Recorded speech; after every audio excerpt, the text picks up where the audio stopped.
means opportunity. And to many, wealth means $1 million. That's a unique word, millionaire. It rings of success, freedom, power, influence, pleasure, possibility, benevolence, and excitement. Not a bad mental image. Now we could talk of the wealth of experience, the wealth of friends, the wealth of love, the wealth of family, the wealth of culture. Wealth of many kinds. However, in this program, we are more specifically going to talk about wealth in the sense of financial freedom. Wealth that comes from the conversion of effort and enterprise into currency and equity. For each of us, the amount of money required to be wealthy will differ. But the dream for all of us, I'm sure, is the same. Freedom from financial pressure. More freedom of choice, freedom to enjoy, and the opportunity to create and to share. Wealth, the possession of great financial resources that improves the quality of your life and gives you added dignity and expanded lifestyle. So decide for yourself what wealth means to you.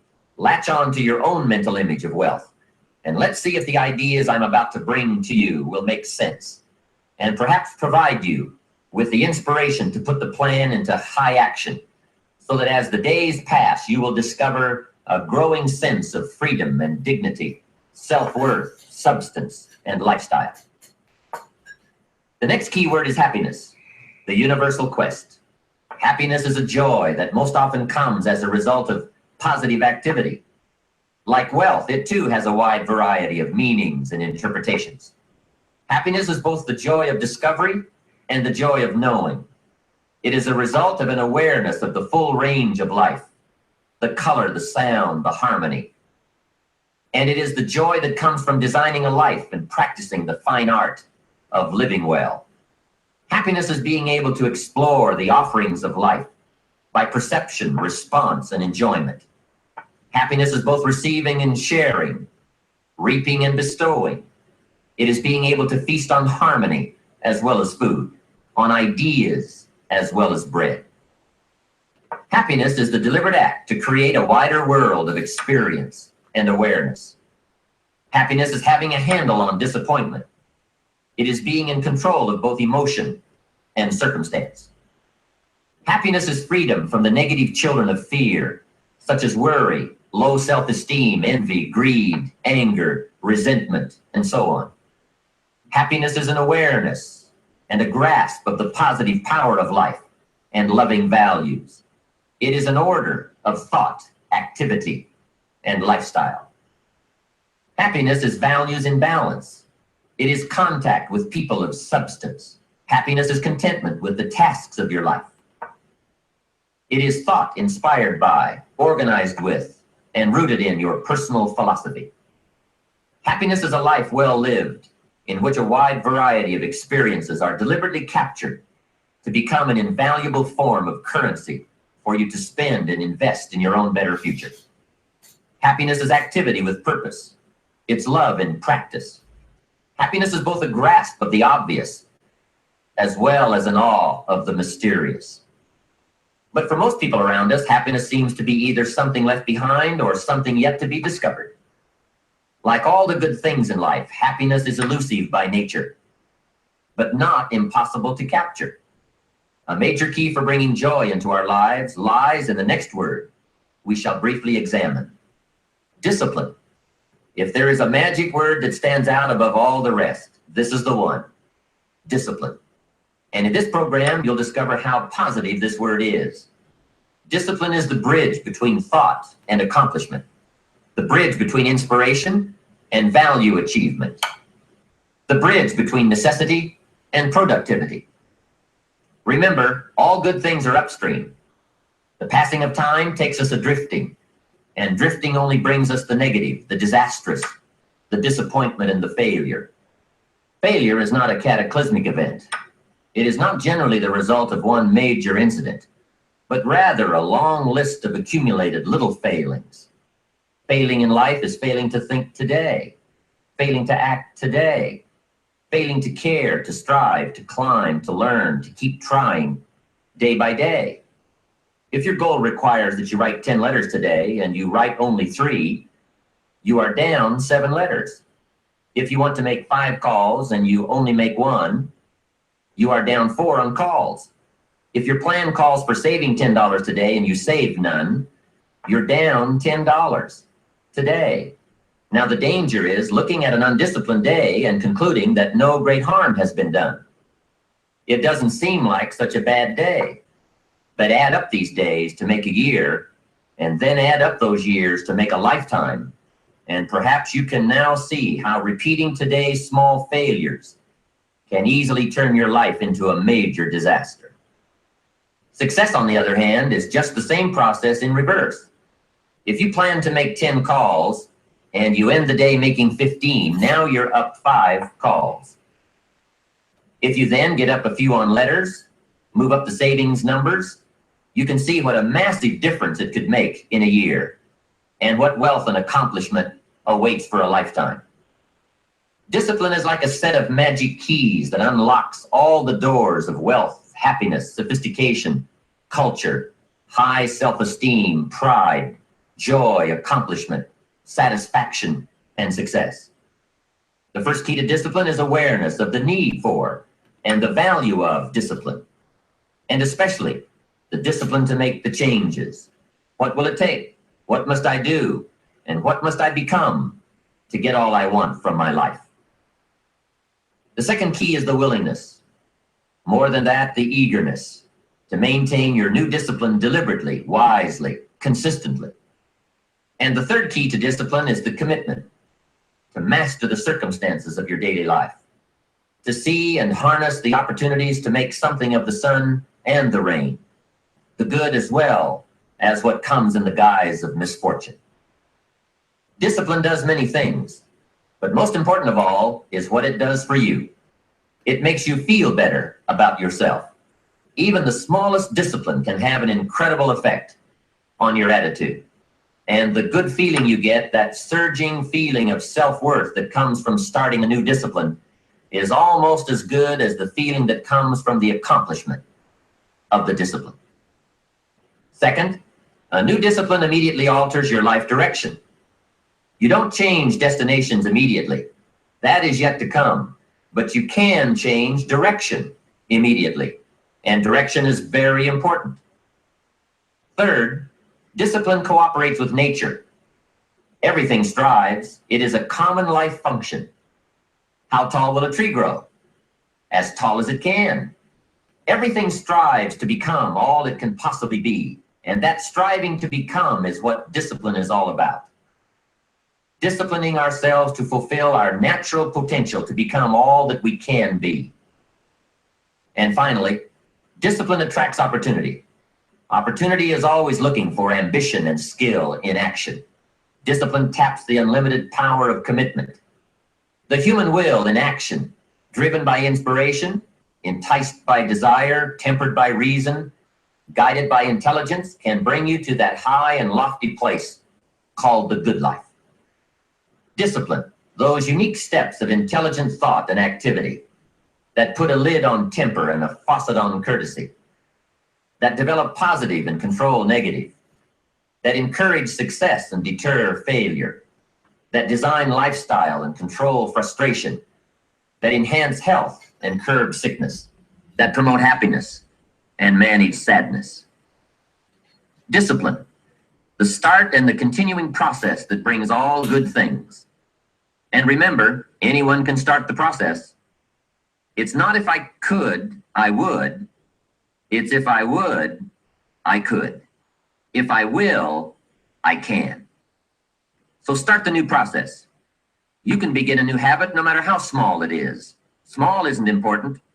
Whether or not you start and whether or not you continue are all that is important. And don't be deluded by an affirmation. Only affirm what you are truly prepared to do. Many of us delude ourselves with our words into believing that we're making changes and making progress, when in fact our daily activity is taking us in the exact opposite direction of our affirmations. Why would you walk in the opposite direction of your dreams? The man dreams of wealth and walks daily towards certain financial disaster. The man wishes for happiness and thinks the thoughts and commits the acts that take him to certain despair. So to have a prosperous life, start a prosperity plan. To become wealthy, start a wealth plan. Remember, you don't have to be wealthy to have a wealth plan. A person with no means can have a rich plan. If you are ill, start a health plan. If you don't have energy, start an energy plan. If you don't feel good, start a feel-good plan. If you're not smart, start a smart plan. If you can't, start a can plan. If you haven't, start a have plan. Anyone can.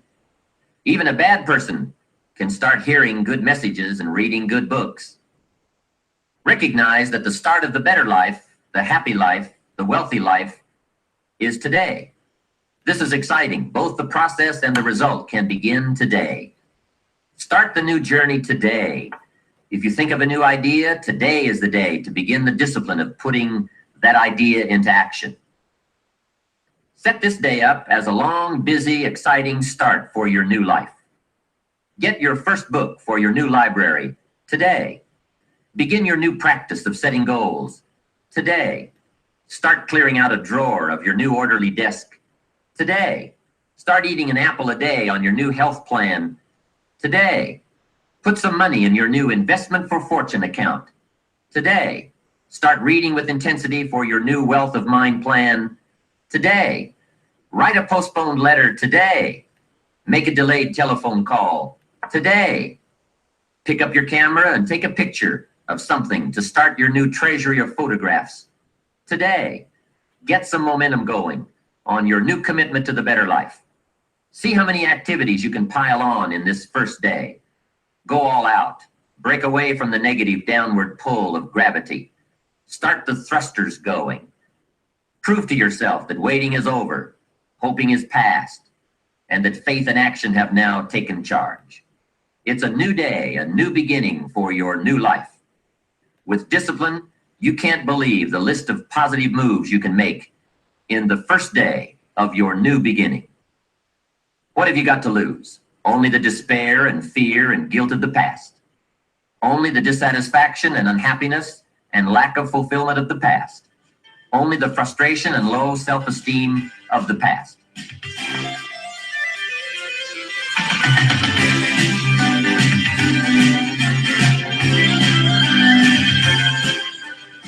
Take great pleasure in assisting in your own new birth, no matter how successful you may already be.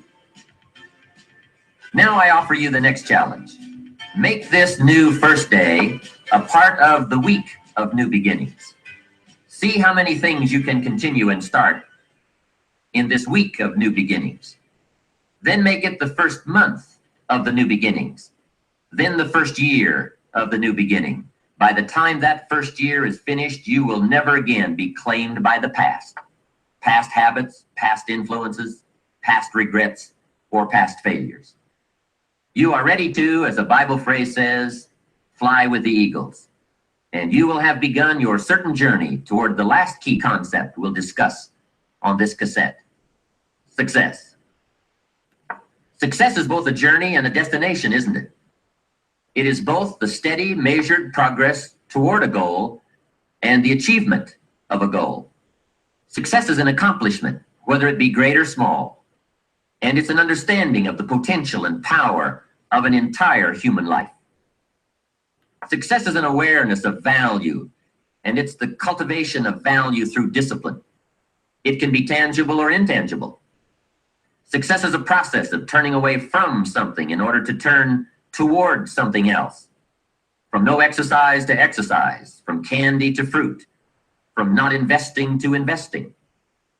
Success is responding to an invitation to change, to grow, to develop, to become, to move up to a better place with a better vantage point.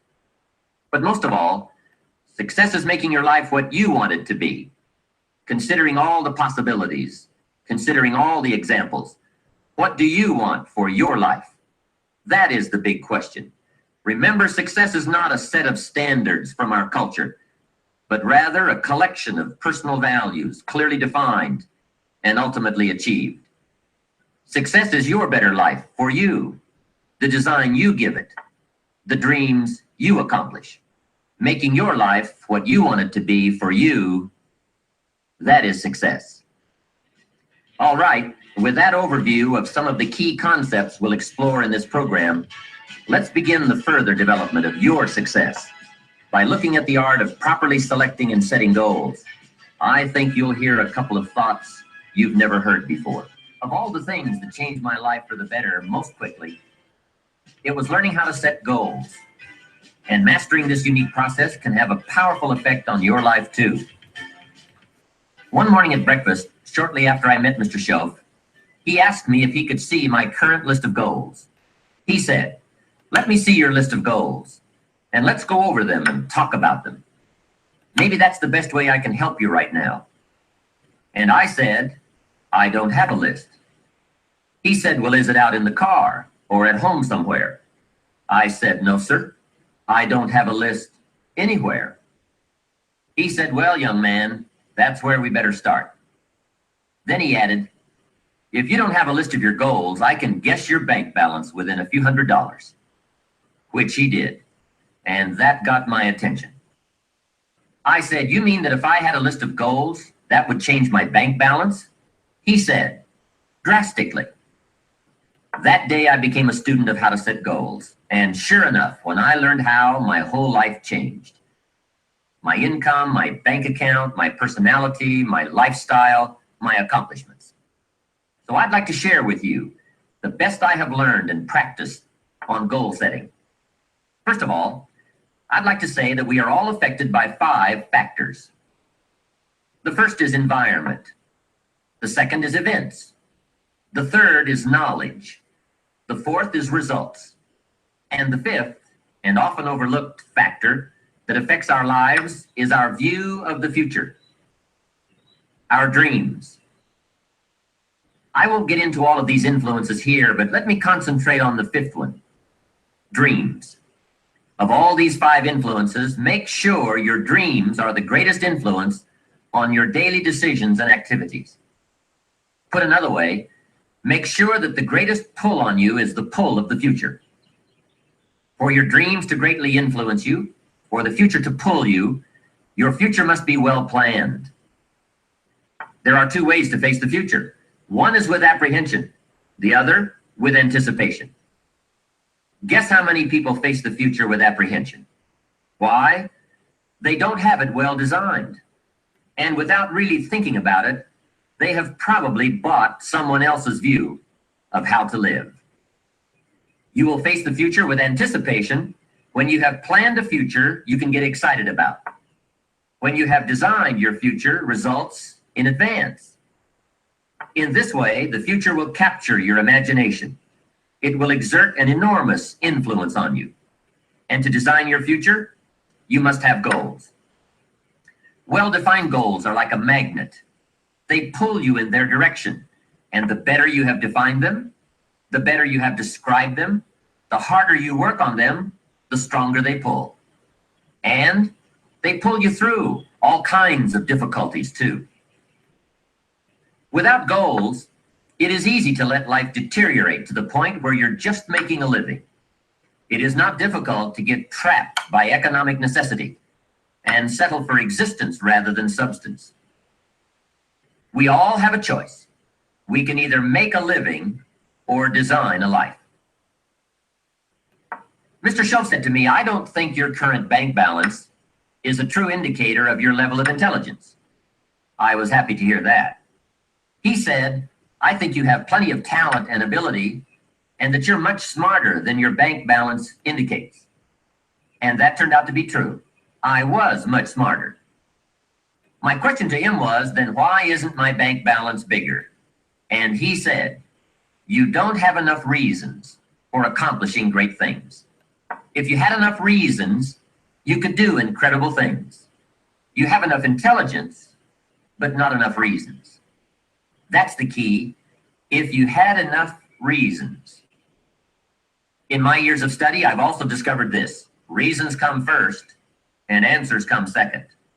Life has a strange way of hiding all the answers and disclosing them only to people who have been inspired to look for them, who have reasons to look for them.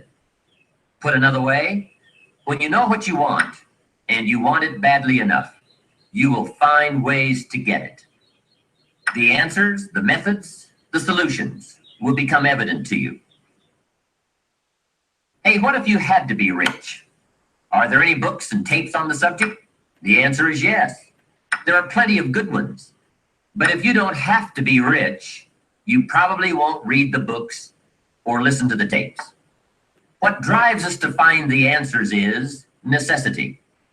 So work on your reasons first, answers second. Now, what are some of the reasons for doing well? It varies from person to person. I'm sure that if you did a little soul searching, you could come up with a fairly strong list of reasons why you want to accomplish great things. There are personal reasons, sometimes uniquely personal reasons. Some people do well for the recognition.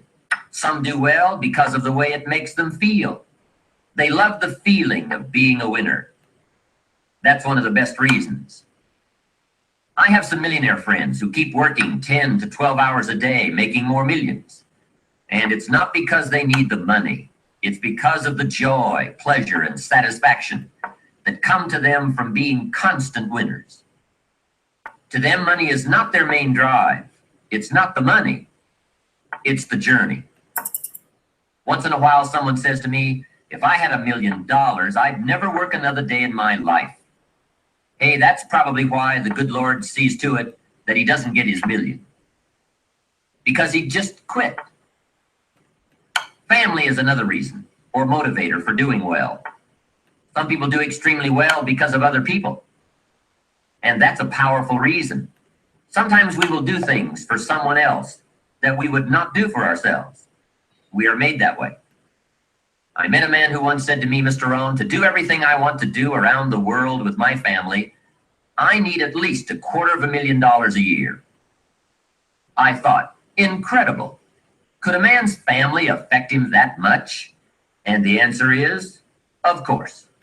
How fortunate are the people who find themselves greatly affected by someone else? It's powerful. Benevolence, the desire to share, can be a powerful reason for wanting to achieve. Some people do extremely well gathering up resources so they can then be benefactors. When Andrew Carnegie, the great steel magnate, died, his desk was opened, and in one of the desk drawers was found a slip of paper. On that slip of paper, Mr. Carnegie had written his goal for his life, and he wrote it when he was in his 20s. On that slip of paper, he had written, I'm going to spend the first half of my life accumulating money. I'm going to spend the last half of my life giving it all away. That's terrific. He was so inspired by that goal that during the first half of his life, he accumulated $450 million. And during the last half of his life, he gave it all away. How powerful.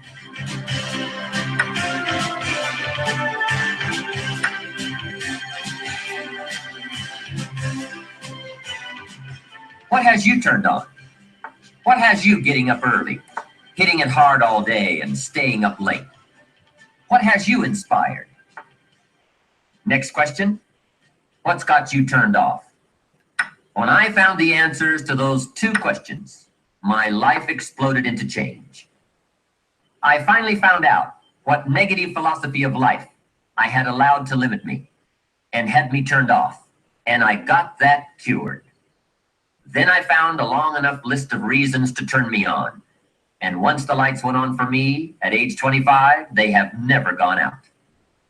I've fallen out of the sky a few times, but I've never lost that drive to do something unique with my life. Now there's another list of reasons for doing well called nitty-gritty. Those hard little reasons that can really affect your life. Sometimes it doesn't take much of a goal to start you in a brand new life direction. I now carry a few $100s in my money clip. It's only a few $100s, but the story behind why I do it reveals one of those reasons that greatly affected me. Just before I met Mr. Shoaff, I heard a knock at my door one day. When I opened it, there was a little girl selling Girl Scout cookies. And she gave me one of the finest sales presentations I've ever heard. A special deal, several flavors, and only $2. Back when you could get a lot for $2. And with a big smile, she very politely asked me to buy. And I wanted to. Big problem. I didn't have $2. And to this day, I can still clearly remember the pain and the embarrassment. I was a father, I had been to college, I was working, and I didn't have $2. Now, since I didn't want to tell her that, I did what I thought was next best. I lied to her. I said, hey, I've already bought lots of Girl Scout cookies. I've still got plenty stacked in the house.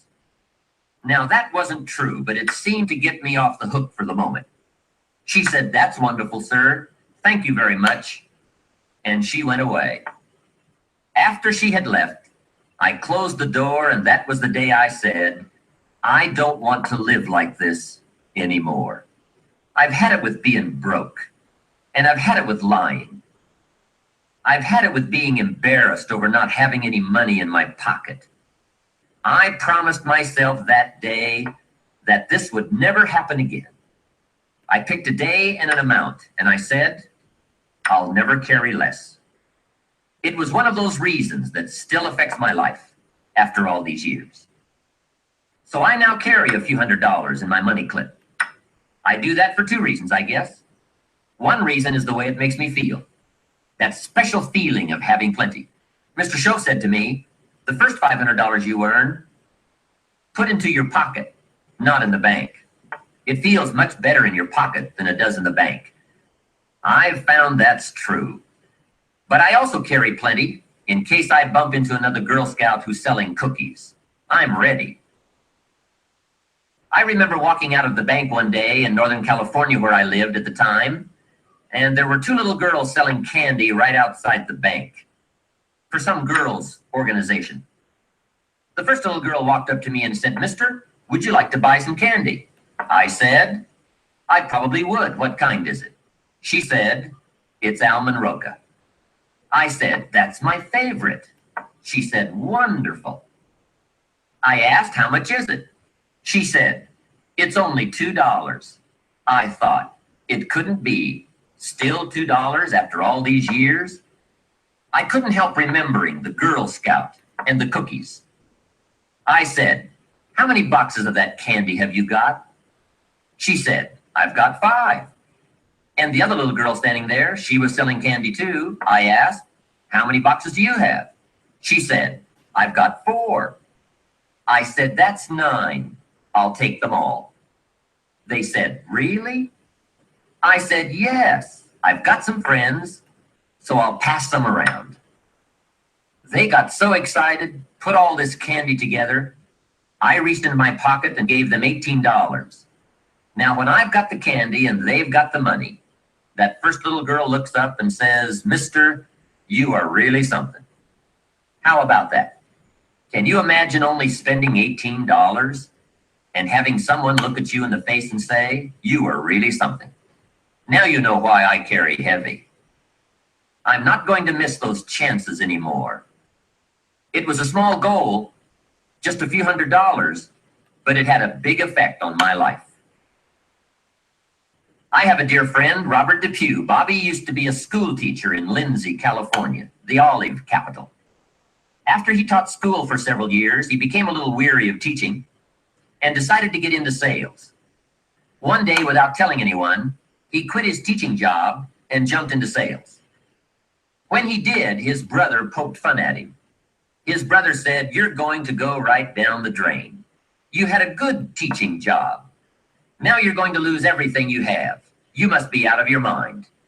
He put him down something fierce. Bobby said, the way my brother acted made me so angry, I decided to get rich. Today, Robert happens to be one of my millionaire friends. The attainment of wealth is not just a matter of intelligence. Mostly, it's a matter of inspiration. So if you have strong enough inspiration, a strong enough reason, large or small, it can have an incredible influence on the direction of your life.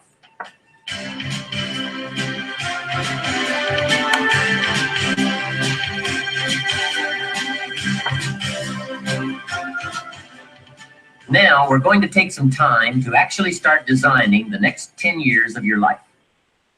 We're going to start setting your goals. Goal setting is one of the most important skills to develop if you want to design your future. I'm going to give you enough homework not only to keep you busy for the rest of your life, but also to help you create the kind of life you may have always dreamed about living, but never believed possible. So let's get on with it. The sooner you exert the discipline, the sooner you will be enjoying the results. Once the results start to come, believe me, you won't mind the hard work and discipline it's going to take. Now, get a sheet of paper, and at the top of it, write the words long-range goals. I'm going to ask you some questions, and I want you to jot down the answers. If you don't have paper and pen handy, follow along with me now anyway, just listening. Then later, listen again when you can write down your ideas. After I've asked the questions, which is the first part of this exercise, you can stop the tape and work on your answers. All right, let's start this exercise.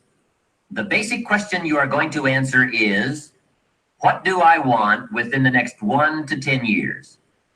I want you to take about 12 to 15 minutes and make a list of at least 50 things you want within the next 1 to 10 years. These are long-range goals. To help you get started with your list, consider these questions. What do I want to do? What do I want to see? What do I want to be? What do I want to have? Where do I want to go? And what would I like to share? Now, with these thought starter questions in mind, answer the basic question. What do I want within the next 1 to 10 years? See how many things you can write down. At this point, don't take the time to describe in detail everything you want. This is the time for you to let your thoughts pour, to write fast and to abbreviate. For example, if you just write down 380, you'll know what that means. You don't have to describe the color and the interior of the car. You'll do that later in this exercise. I want you now just to abbreviate and write fast. Make the list as long as you possibly can. Try to write down at least 50 items, 50 things you want within the next 1 to 10 years. These are long-range goals. Spend about 12 to 15 minutes on this. After you've completed your list, you're ready for the next part of the exercise. Go through your list, and next to the things you think you can accomplish or acquire a year from now, write a number 1. Next to the things you think it will take 3 years to realize, write a 3. Next to the things it will take 5 years to accomplish, write a 5. And next to the things it will take 10 years to accomplish, write a 10. Go through this list now to the best of your ability and say, that looks like it will take me about a year, or 3 years, or 5 years, or 10 years. Some big goals might be out there 10 years from now. Once you complete this part of the exercise, you might come to the conclusion that you need a lot more 3-year goals and less 1-year goals, for example, or that you need more 10-year goals. You see, while you're working on one goal, you must have something else in the planning stages.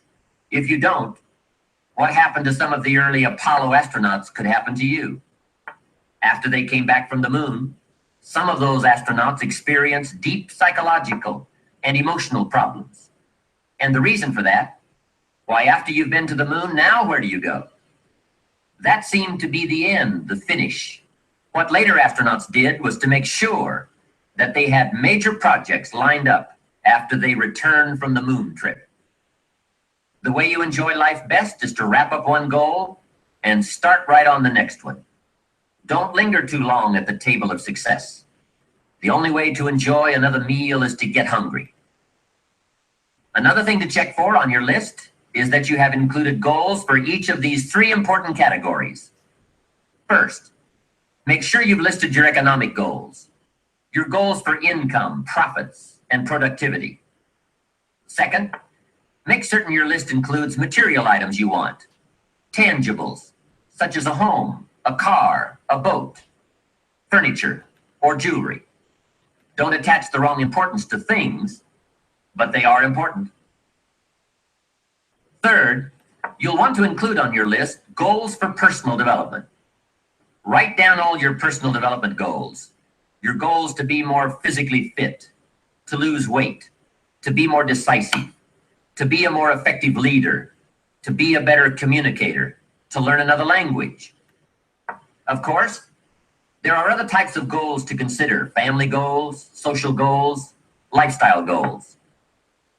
This is pretty heavy homework, but remember, whether or not you do your homework shows up in the marketplace as well as in the classroom.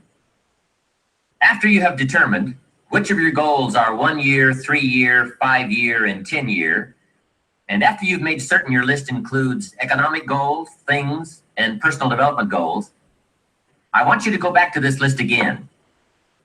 Now pick out the 4 most important 1-year goals, the 4 most important 3-year goals, the 4 most important 5-year goals, and the 4 most important 10-year goals. Those 16 goals will give you plenty of work for now. Get out some more paper, and in a brief paragraph, describe each goal. How high, how long, how much, what size, what model, what color, for example. Also describe why it is important to you. This is a process where you either talk yourself into it or talk yourself out of it, which is good. When you're unclear as to why something is important, usually you put only half-hearted effort into it. What you want is a powerful motivator, but the reason why you want it is an even more powerful motivator. It has greater pull. You may find that some of your goals you thought at first glance were important are not important after all. Do some reflecting, refining, and revising. The point is, right now, try to have approximately 4 1-year, 3-year, 5-year, and 10-year goals that you truly believe in, that inspire you, that you've sold yourself on. When these goals and the reasons you want to obtain them are each clearly described in a brief paragraph, transfer this information to a journal or some type of notebook that you can carry with you easily and refer to often.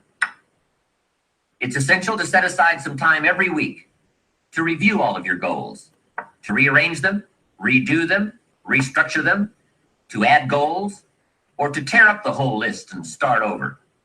Goal setting is not something you do just once. It's a continual process. Also, you must constantly check your progress toward your goals. You don't want to fall too far behind on, or worse, lose sight of, your important goals. Now, just as important as your long-range goals are your short-range goals. Your goals for tomorrow, next week, next month, 6 months from now.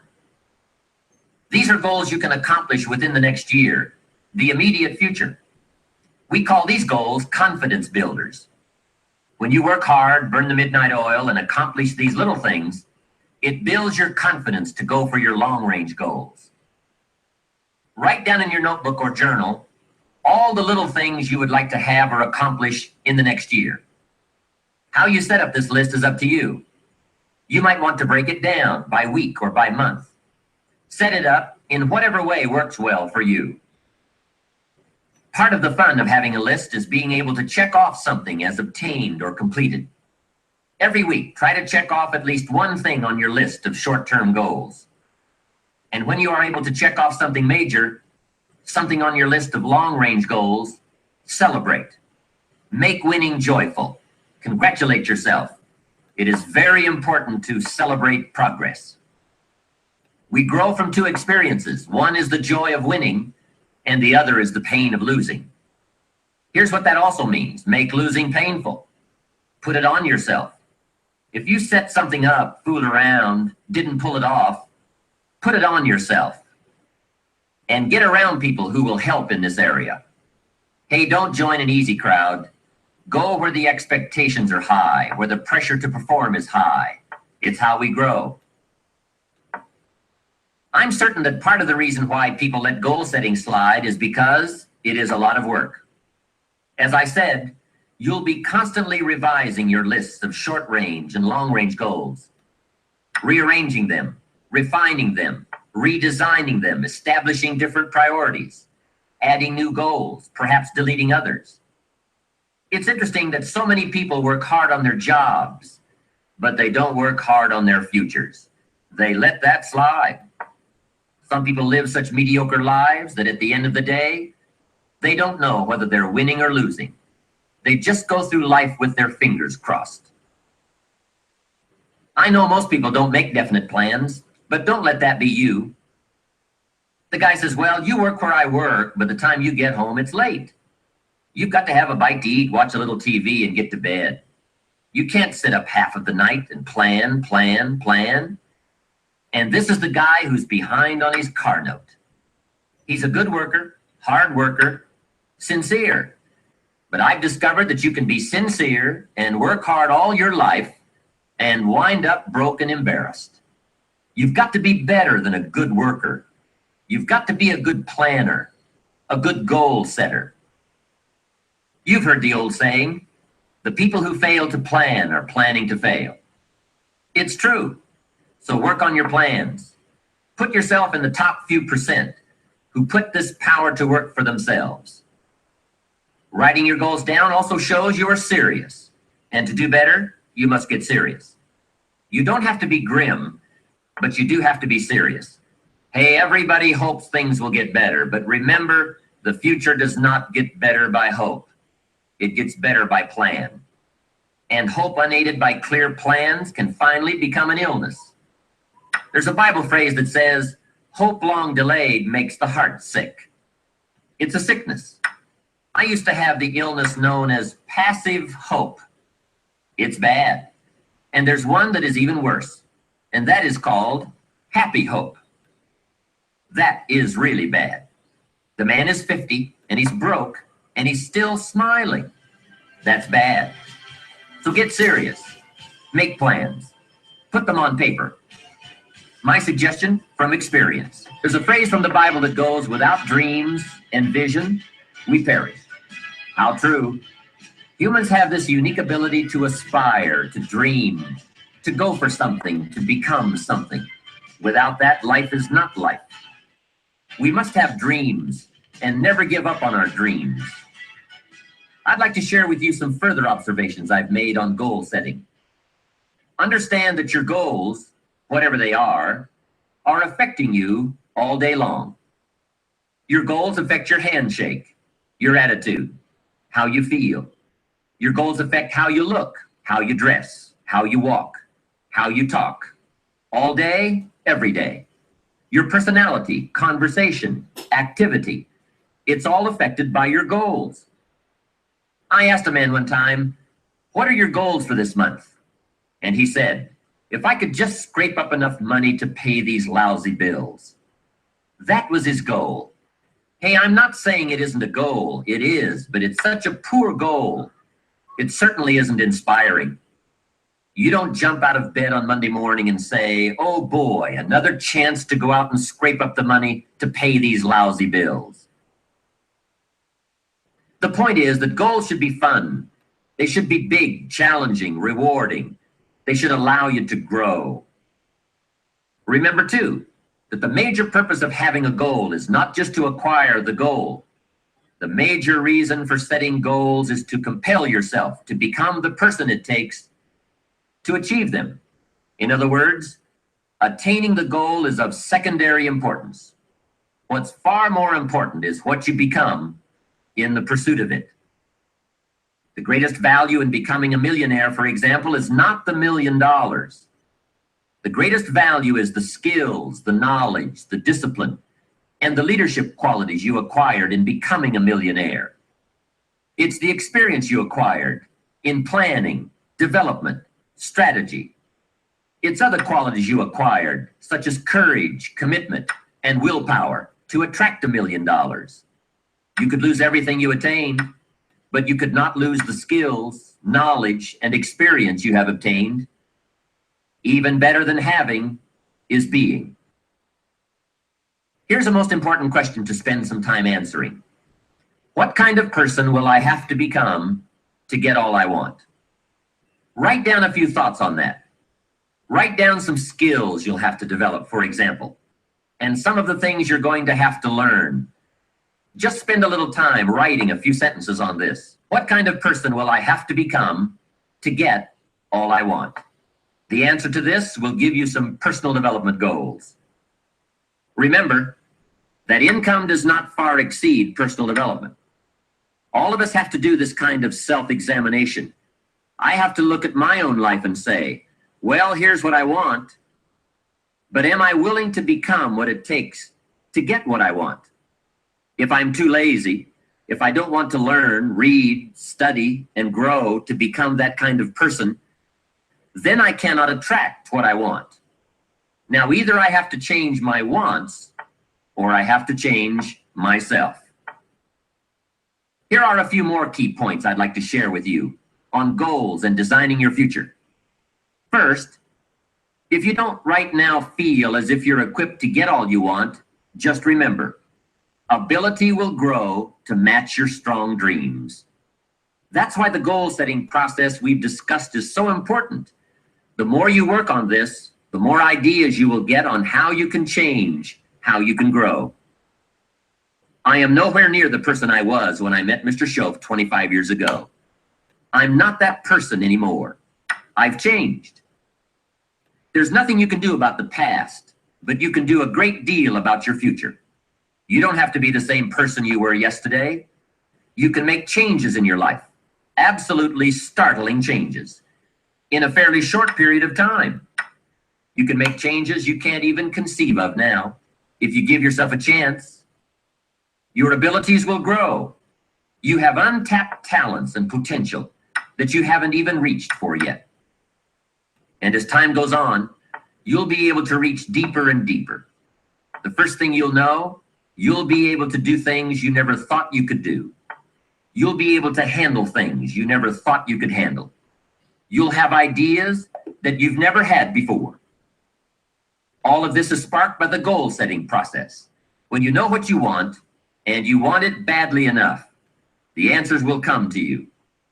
I can't tell you why it works. All I know is it works. Give yourself a chance to become all you can become and to accomplish all you can accomplish.